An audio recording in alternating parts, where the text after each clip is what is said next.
Open Heavens devotional is titled The Law of Association.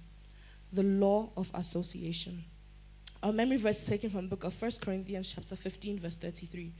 1 Corinthians 15:33, and it says, "Be not deceived, evil communications corrupt good manners."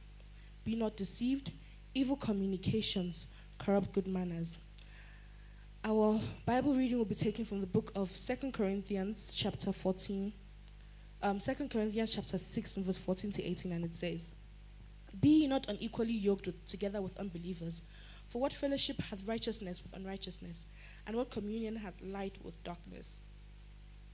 And what concord had Christ with Belial? Or what part hath he that believeth with an infidel? And what agreement hath the temple of God with idols? For ye are the temple of the living God.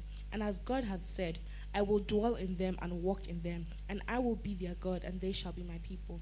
Wherefore, come out from among them, and be ye separate, saith the Lord, and touch not the unclean thing.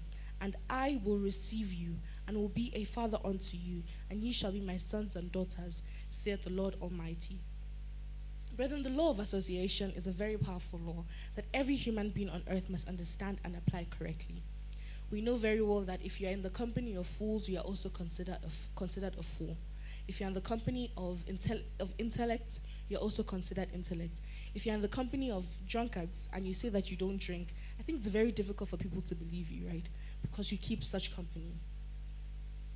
So we need to understand that this law is very powerful and that every human being on earth must understand and apply it correctly.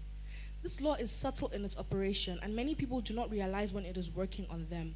They don't realize that the people they often speak to greatly influence the way they think and act. The law states that an individual becomes like the people that he or she associate with. In other words, if a fellow associates with wise people, he or she will become wise. Likewise, if the fellow associates with foolish people, he or she will become foolish. It is